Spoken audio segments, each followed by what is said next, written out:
kesempatan kali ini saya akan melakukan wawancara dengan kepala sekolah di tempat saya bertugas, yaitu SD Negeri 4 Jatilawang, dengan Bapak Dr. Andes Bernardus Purwono. Selamat siang Pak Pur. Selamat siang Ibu. Ibu. Terima kasih untuk waktunya Bapak. Gimana kabarnya Pak? Sehat Pak? Sehat. Baik Pak, di sini saya ada tugas dari program Guru Penggerak untuk melakukan wawancara terkait pengambilan keputusan di instansi yang Bapak pimpin. Jadi ada beberapa pertanyaan yang nanti bisa Bapak jawab. Kalaupun tidak berkenan, boleh tidak dijawab ya Pak. Seperti itu nih Pak. Baik Bapak, kita bisa mulai ya Pak. Selama ini bagaimana Anda dapat mengidentifikasi kasus-kasus yang merupakan dilema etika atau bujukan moral? Dilema etika itu ya. Ini kalau saya melihat suatu permasalahan itu dapat dikatakan bujukan moral apabila harus membuat putusan antara benar dan salah. Tapi jika benar lawan benar, maka permasalahan tersebut merupakan dilema. Itu menurut pendapat saya. Selama ini bagaimana Anda menjalankan pengambilan keputusan di sekolah Anda, terutama untuk kasus-kasus di mana ada dua kepentingan yang sama-sama benar atau sama-sama mengandung nilai kebajikan? Ini pengalaman pribadi dulu, saya sudah sekian lama menjadi kepala sekolah yang hampir purna, sehingga pendewasaan untuk menyimpulkan bahwa itu benar atau salah kadang-kadang yang penting tidak membuat kedua belah pihak itu tersakiti, apalagi menjadi dendam ketika itu menjadi apa ya, tidak menjadi terpuaskan, terutama yang memang menjadi keputusan saya. Ya intinya begini Pak. Itu menghadapi kasus dilema etika itu biasanya saya meminta sudut pandang dari orang lain dan perlu saya pertimbangkan mana yang menguntungkan banyak orang atau tidak merugikan orang lain. Langkah-langkah atau prosedur seperti apa yang biasa Bapak lakukan selama ini?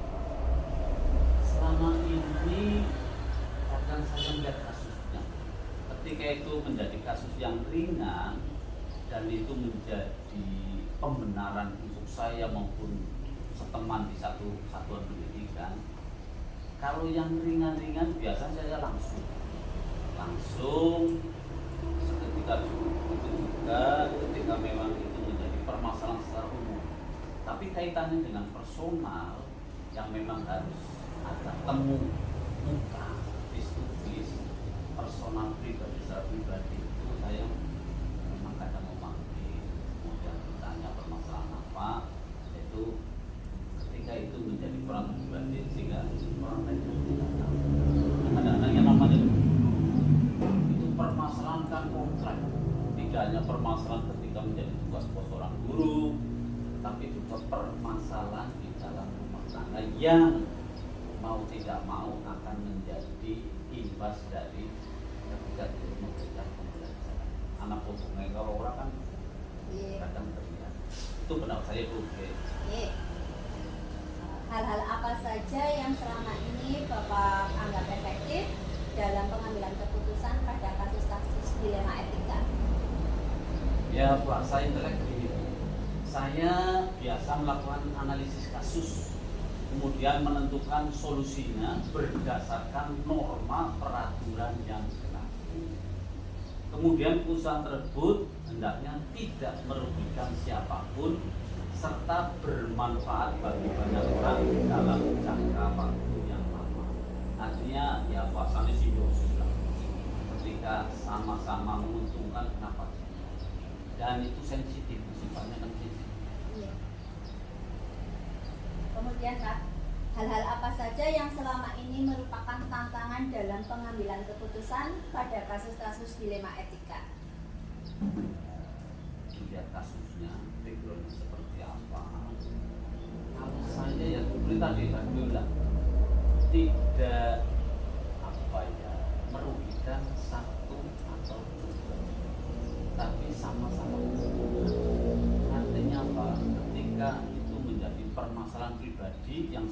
sensitif sekali, saya juga harus hati-hati dalam keputusan. Jangan pendapat saya dianggap benar menurut saya, tapi menurut pandangan misalkan ada permasalahan seperti tidak. Sehingga kan pembenaran hanya ada di saya. Dan itu perlu komunikasi kembali, tidak hanya satu kali, tapi beberapa kali tahap yang memang ada. Kalau permasalahan itu besar. Itu Bu. Iya.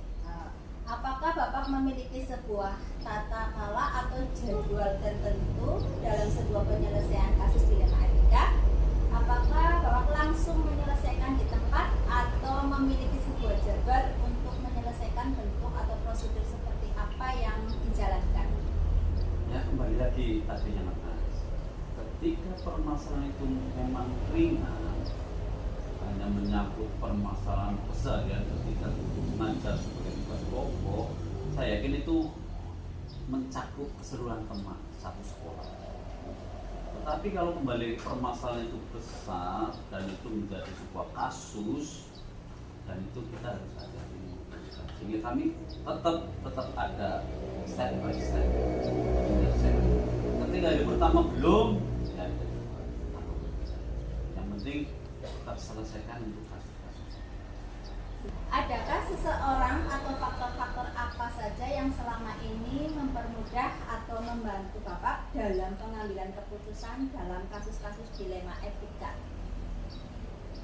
Ini sebuah lembaga satuan pendidikan yang notabene tidak hanya terdiri satu atau dua atau tapi ini mencakup sekalian lembaga, dan di situ ada teamwork lah. Ketika saya memang ada permasalahan yang kemudian bisa diatasi oleh teman yang ya katakanlah senior di guru itu, kenapa? Tapi ketika itu menjadi permasalahan secara pribadi KS dengan guru, ya kita selesai. Sehingga permasalahan tidak terlalu luas menyebar kemana-mana. Itu saya. Dari semua hal yang telah disampaikan, pembelajaran apa yang dapat Bapak petik dari pengalaman Bapak mengambil keputusan dilema etika? Kembali lagi Bu, ini pelajaran yang dapat diambil, saya menjadi lebih bijaksana menurut saya, belum tentu bijaksana menurut pandangan. Ya, dalam arti dalam sebuah permasalahan itu sehingga kita harus melihat permasalahan apa sih. Ya, ketika kepala sekolah ada permasalahan untuk bisa menyelesaikan itu menjadi suatu kebanggaan. Jangan sekali-kali artinya ada masalah lapor, ada masalah lapor, tapi kita siasati di dalam satu-satuan pendidikan. Saya yakin dan bisa. Baik Bapak, terima kasih untuk sharing hari ini. Alhamdulillah, mudah-mudahan dari jawaban-jawaban Bapak bisa menjadi acuan saya juga ke depannya, bahwa di sini pemimpin itu harus sering berbincang-bincang dengan bawahannya untuk mengetahui karakter masing-masing. Artinya kita harus kenali supaya dalam pengambilan keputusan ya juga bisa mempertimbangkan baik buruknya Pak. Terima kasih atas waktunya. Sekian acara wawancara hari ini, semoga bermanfaat buat kita semua. Terima kasih. Wassalamualaikum warahmatullahi wabarakatuh.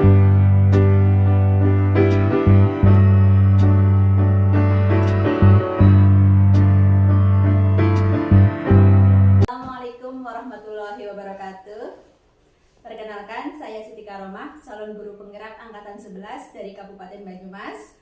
Saya adalah seorang guru di SD Negeri 4 Jatilawang. Siang ini saya berkesempatan untuk melakukan wawancara dengan Ibu Kepala Sekolah SD Negeri 1 Bantat, yaitu Bu Suprapti SPDSD. Selamat siang Bu. Selamat siang Bu Siti Karomah. Terima kasih untuk waktunya Ibu. Gimana kabarnya Bu hari ini? Alhamdulillah hari ini saya baik Bu. Bagaimana kabarnya Bu Siti Karomah? Alhamdulillah sehat dan baik juga Bu. Ini Bu, saya ada tugas dari Pendidikan Guru Penggerak untuk melakukan wawancara terkait pengambilan keputusan di instansi yang Ibu pimpin. Jadi ada beberapa pertanyaan yang nanti bisa Ibu jawab. kalaupun tidak berkenan menjawab ya juga dipersilakan Ibu. Seperti itu ya Bu. Ya, silakan Bu. Baik Ibu, kita mulai ya Bu. Boleh, silakan. Selama ini bagaimana Anda dapat mengidentifikasi kasus-kasus yang merupakan dilema etika atau bujukan moral? Terima kasih atas pertanyaannya dari Bu Siti Karomah. Ya, bisa saya jelaskan di sini bahwa saya melihat suatu permasalahan dapat dikatakan sebagai bujukan moral apabila harus membuat keputusan antara benar atau salah. Tetapi jika benar lawan benar, maka permasalahan tersebut merupakan dilema etika. Seperti itu, Bu. Selama ini bagaimana Anda menjalankan pengambilan keputusan di sekolah Anda, terutama untuk kasus-kasus di mana ada dua kepentingan yang sama-sama benar atau sama-sama mengandung nilai-nilai kebajikan?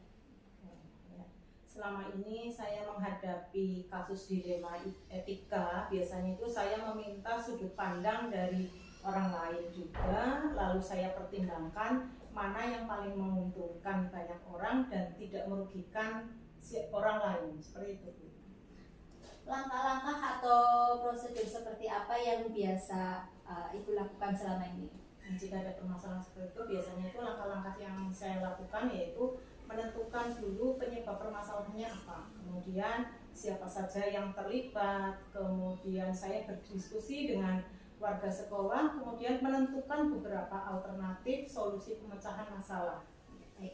Hal-hal apa saja yang selama ini Ibu anggap efektif dalam pengambilan keputusan pada kasus-kasus dilema etika?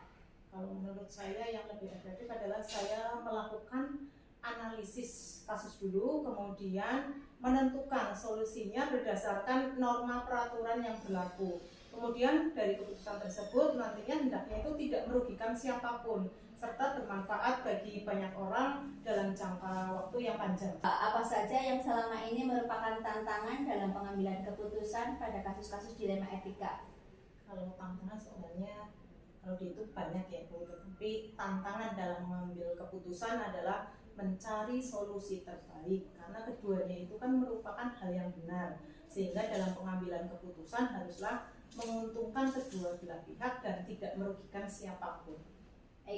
Apakah Ibu memiliki sebuah tata kelola atau jadwal tertentu dalam sebuah penyelesaian dalam penyelesaian dilema etika? Apakah Anda langsung menyelesaikannya di tempat atau memiliki sebuah jadwal untuk menyelesaikan bentuk atau prosedur seperti apa yang Anda jalankan?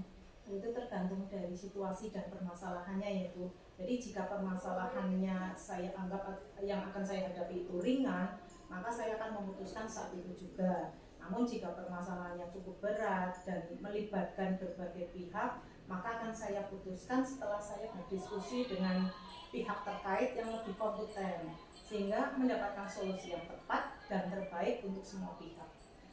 Adakah seseorang atau faktor-faktor apa yang selama ini mempermudah atau membantu Ibu dalam pengambilan keputusan dalam kasus-kasus dilema etika?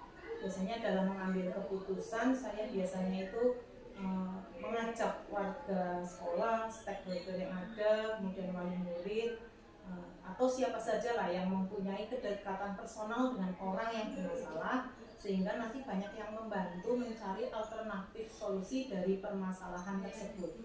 Dari semua hal yang telah disampaikan, pembelajaran apa yang dapat Ibu petik dari pengalaman Anda mengambil keputusan dilema etika? Pelajaran yang bisa saya ambil adalah saya menjadi lebih bijaksana dalam menyelesaikan sebuah permasalahan. Kemudian saya juga belajar melihat dari berbagai sudut pandang agar tidak ada yang merasa dirugikan dari keputusan yang saya ambil.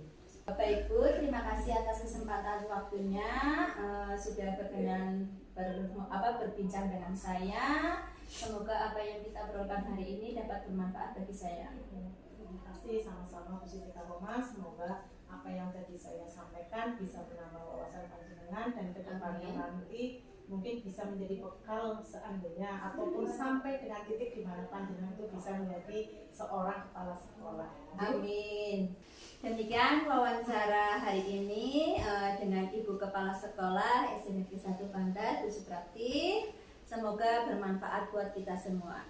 Salam guru penggerak. Wassalamualaikum warahmatullahi wabarakatuh.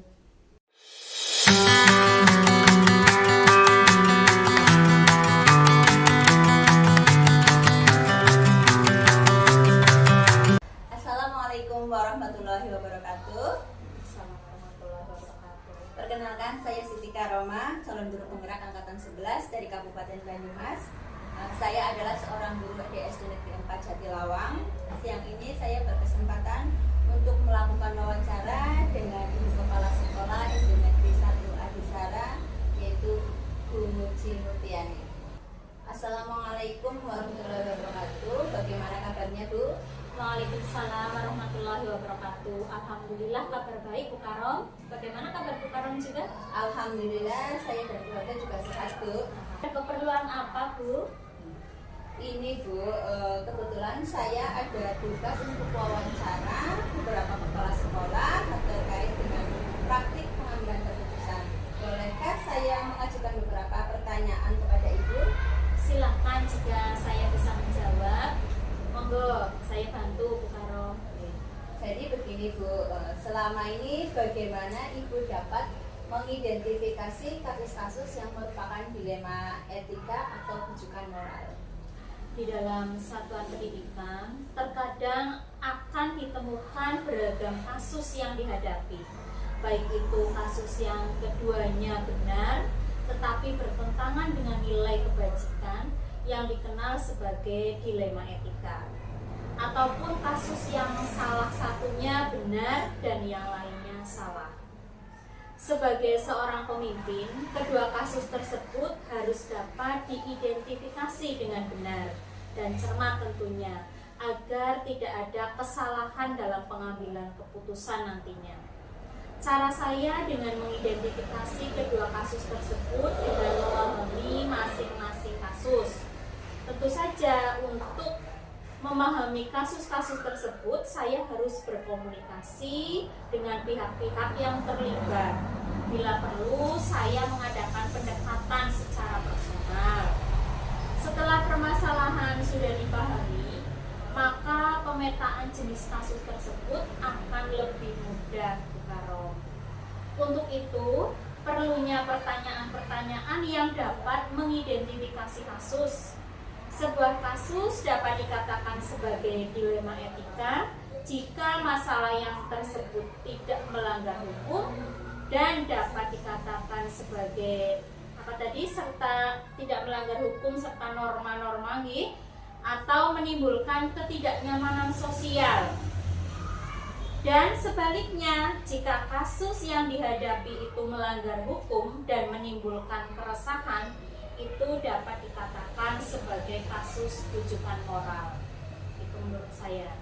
Ya Bu, selama ini bagaimana Ibu menjalankan pengambilan keputusan di sekolah Ibu? Terutama untuk kasus-kasus di mana ada dua kepentingan yang sama-sama benar atau sama-sama mengandung nilai kebajikan. Untuk kasus dilema etika saya akan mempertimbangkan hal yang dianggap sama-sama benar tersebut. Apakah hal tersebut berbenturan dengan kepentingan perorangan atau banyak orang?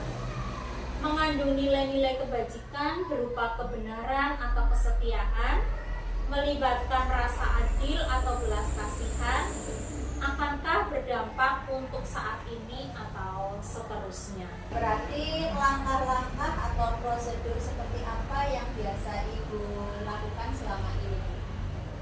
Sebelum mengambil keputusan, saya berusaha untuk tidak menghakimi. Saya akan mendengarkan secara seksama dan tidak lupa suara hati dan kenyataan berupa penawaran dan fakta harus sejalan dan memilih keputusan yang paling kecil kerugiannya dan tentunya yang paling besar manfaatnya nantinya. Dengan mempertimbangkan kepentingan peserta didik, jika kasus itu berhubungan dengan peserta didik atau dengan kata lain kepentingan orang banyak, yang itu yang didahulukan berdasarkan pada prinsip berbasis hasil akhir berupa kebaikan untuk semua orang. berpikir berbasis peraturan yang ada, dan berpikir berbasis rasa peduli sebagai sesama makhluk ciptaan Tuhan Yang Maha Esa. Lalu tahap berikutnya yang saya lakukan yaitu investigasi dengan memeriksa kembali fakta-fakta berupa data yang sudah terkumpul, tentunya data yang akurat, dan temukan peluang berupa jalan keluar atau solusi yang terbaik. Lalu buatlah keputusan. Lalu keputusan tersebut perlu ditinjau lagi, tidak hanya sampai di situ, hingga keyakinan kebenaran itu dapat terlihat, sehingga keputusan yang diambil adalah keputusan yang nantinya dapat dipertanggungjawabkan. Begitu. Lalu hal-hal apa saja yang selama ini Ibu anggap efektif dalam pengambilan keputusan pada kasus-kasus dilema etika, Bu? Dalam kasus pengambilan keputusan dengan dilema etika, hal efektif yang perlu dilakukan adalah dengan menemukan inti pokok permasalahan tersebut dan berpikir secara objektif. Begitu. Hal-hal apa saja yang selama ini merupakan tantangan dalam pengambilan keputusan pada kasus-kasus dilema etika, Bu? Terhadap hasil keputusan yang diambil itu mungkin ada pihak-pihak yang merasa dirugikan, ada pihak yang tidak bisa menerima keputusan tersebut sepenuhnya. Proses untuk dapat membuat pihak tersebut menerima dan menjalankan keputusan tersebut menjadi sebuah tantangan tersendiri, serta untuk tetap menjadi teladan dalam menjalankan keputusan yang sudah disepakati sebagai salah satu bentuk tanggung jawab sebagai seorang pimpinan. Apakah Ibu memiliki sebuah tata kelola atau jadwal tertentu dalam penyelesaian kasus dilema etika? Apakah Ibu langsung menyelesaikan di tempat atau memiliki sebuah jadwal untuk menyelesaikannya? Bentuk atau prosedur seperti apa yang dijalankan? Untuk jadwal, tidak ada jadwal, Bu Karom. Tidak ada jadwal tertentu dalam menyelesaikan sebuah kasus, tapi akan lebih baik untuk sesegera mungkin diselesaikan. Jangan ditunda-tunda. Kemudian prioritas kasus mana yang perlu diselesaikan secepat mungkin, tergantung dari jenis kasusnya dan pentingnya kasus tersebut diselesaikan secepatnya. Kenapa? Agar tercipta lingkungan sekolah yang sehat, sekolah yang kondusif untuk semua warga sekolah. Adakah seseorang atau faktor-faktor apa yang selama ini mempermudah atau membantu dalam pengambilan keputusan dalam kasus-kasus dilema etika, Bu? Komunikasi yang baik, komunikasi dengan semua warga sekolah, mengadakan pendekatan secara personal, serta dapat mendengarkan tentang apa yang terjadi untuk menjadi faktor yang mempermudah dan membantu dalam pengambilan keputusan. Dari semua hal yang telah disampaikan, pembelajaran apa yang dapat Anda petik dari pengalaman Anda mengambil keputusan dilema etika? Dalam mengambil sebuah keputusan, maka mengidentifikasi jenis kasus harus bisa dilakukan lebih awal untuk dapat menentukan langkah-langkah apa saja sih yang akan kita pilih, sehingga keputusan bisa diambil sesuai dengan prinsip-prinsip yang tidak merugikan siswa. Terima kasih banyak atas kesediaan Ibu dalam wawancara kali ini. Semoga bisa bermanfaat untuk semua, terutama bagi diri saya yang masih belajar. Sama-sama, sukses selalu buat Bu Karom. Amin. Baik Ibu, terima kasih dan saya mohon pamit.